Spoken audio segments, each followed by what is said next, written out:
Good evening all of you. ఈరోజు మన topic hire purchase system. ఇది బీకామ్ డిగ్రీ థర్డ్ సెమిస్టర్లో ఒక చాప్టర్గా ఉంది. ఈ చాప్టర్ నుంచి మనకు 2 ప్రాబ్లమ్స్ ఇవ్వడం జరుగుతుంది. అయితే ఈ ప్రాబ్లం మనం ఈజీగా చేయాలంటే జర్నల్ ఎంట్రీస్ మనకు అవగాహన ఉంటే చాలా ఈజీగా ఈ ప్రాబ్లమ్ని మనం చేసేసి అవుట్ ఆఫ్ తెచ్చుకోవడానికి అవకాశం ఉంటుంది. ఈ జర్నల్ ఎంట్రీస్ ఎన్ని ఎంట్రీస్ ఉంటాయి, ఎందుకు ఎంట్రీస్ రాస్తామనేది మనకు ఒక అవగాహన ఉండాలి. ముందుగా ఫస్ట్ ఎంట్రీ మనము మిషనరీని పర్చేస్ చేసినందుకు రాసుకోవాలి. ఫర్ మిషనరీ పర్చేస్డ్, మిషనరీ కొన్నందుకు మనం ఎంట్రీ రాసుకోవాలి. మిషనరీ కొన్నప్పుడు మిషనరీ మనకు అసెట్ కాబట్టి ఎప్పుడైతే అసెట్ని పర్చేస్ చేసామో అసెట్ మనకు వస్తుంది కాబట్టి డెబిట్ చేసుకోవాలి. డెబిట్ వాట్ కమ్స్ ఇన్ అనేటటువంటి రియల్ అకౌంట్ రూల్ని యూస్ చేసుకొని మిషనరీని పర్చేస్ చేసినప్పుడు మిషనరీ అనేది మనకు వస్తుంది కాబట్టి మిషనరీని డెబిట్ చేసుకోవాలి. ఆ సందర్భంలో మనము అమౌంట్ పే చేయలేదు కాబట్టి, ఎందుకంటే ఇక్కడ మనం డిస్కస్ చేసే టాపిక్ హైర్ పర్చేస్ సిస్టమ్ కాబట్టి క్రెడిట్ పైన పర్చేస్ చేసుకుంటున్నాము అని అర్థం. కాబట్టి మిషనరీ కొన్నప్పుడు దాని వాల్యూ ఎంతైతే ఉందో అంత హైర్ వెండార్కి ఇవ్వవలసి ఉంటుంది. ఇచ్చేంత వరకు ఆ హైర్ వెండార్ అమ్మిన వ్యక్తిని మనము క్రెడిటార్గా భావించాలి.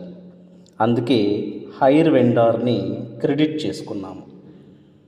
సో టోటల్గా మిషనరీ కొన్నప్పుడు మనకి ఎంట్రీ ఏమొస్తుందంటే machinery account debtor to hire vendor account, యంత్రం ఖాతా debtor to hire vendor account. ఇక నేరేషన్ మనకు తెలిసిందే, being machinery purchased on hire purchase system, hire purchase system పైన మిషనరీ కొన్నందుకు అని నేరేషన్ రాసుకుంటాము. సెకండ్ ఎంట్రీ డౌన్ పేమెంట్ కట్టినందుకు వేయాల్సి వస్తుంది. డౌన్ పేమెంట్ అంటే ఏంటంటే మిషనరీని పర్చేస్ చేసినప్పుడు అందులో కొంత మొత్తాన్ని పే చేసి మిగిలిన అమౌంట్ని ఇన్స్టాల్మెంట్స్లో పే చేస్తాము అన్న విధంగా ఓ అగ్రిమెంట్ రాసి సైన్ చేస్తాము. ఆ అగ్రిమెంట్ మీద సైన్ చేసేటప్పుడు మనం కొడుతున్న కొంత పార్షియల్ అమౌంట్ ఏదైతే ఉందో దాన్ని డౌన్ పేమెంట్ అంటారు. So down payment agreement sign సందర్భంలో పే చేసేస్తున్నాము కాబట్టి మన దగ్గర నుంచి క్యాష్ వెళ్ళిపోతూ ఉంది. ఆ క్యాష్ని రిసీవ్ చేసుకుంటున్నది హైర్ వెండార్ కాబట్టి debit the receiver hire vendor account అని రాసాము. వాట్ గోస్ అవుట్ క్రెడిట్ కాబట్టి క్యాష్ వెళ్ళిపోతుంది కాబట్టి దాన్ని క్రెడిట్ చేసుకున్నాం. సో టోటల్గా సెకండ్ ఎంట్రీ డౌన్ పేమెంట్ కడితే hire vendor account debtor to cash account అని ఎంట్రీ రాసుకుంటాము. తర్వాత థర్డ్ ఎంట్రీ దేనికి రాయాలంటే ఎప్పుడైతే హైర్ పర్చేస్ సిస్టమ్ పైన మనము అసెట్ని పర్చేస్ చేస్తున్నామో మనము ఎంత అవుట్ స్టాండింగ్ బ్యాలెన్స్ అమౌంట్ ఉందో, మనం కట్టాల్సిన అమౌంట్ ఏదైతే ఉందో దానిపైన ఇంట్రెస్ట్ కూడా కట్టాల్సి వస్తుంది. కాబట్టి ఆ ఇంట్రెస్ట్ ఏదైతే మనం కట్టాల్సి ఉందో దానికి కూడా ఒక ఎంట్రీ వేసుకోవాలి. అదే అక్కడ మీరు చూస్తున్నది third entry for interest payable, చెల్లించవలసిన వడ్డీకి మనము ఎంట్రీ రాసుకోవాలి. ఇప్పుడు చెల్లించవలసిన వడ్డీ ఇంట్రెస్ట్ పేయబుల్ అంటున్నాం కానీ అది పే చేసేసిన తర్వాత మనకు అది ఒక లాస్గా ట్రీట్ చేసుకుంటాం. కాబట్టి నామినల్ అకౌంట్ రూల్ ప్రకారము all expenses losses are to be debited అనుకున్నాం కదా. అందుకని ఇంట్రెస్ట్ అకౌంట్ని డెబిట్ చేసుకుంటున్నాము. కానీ ఆ ఇంట్రెస్ట్ అమౌంట్ కట్టినందుకు రాయడం లేదు ఎంట్రీ, ఇక్కడ కట్టాల్సినందుకు రాస్తున్నాము. కట్టాల్సినందుకు అంటే ఇంకా కట్టలేదు, పే చేయాల్సి ఉంది అని. ఎవరికి పే చేయాల్సి ఉంది మనం ఇంట్రెస్ట్? హైర్ వెండార్కి.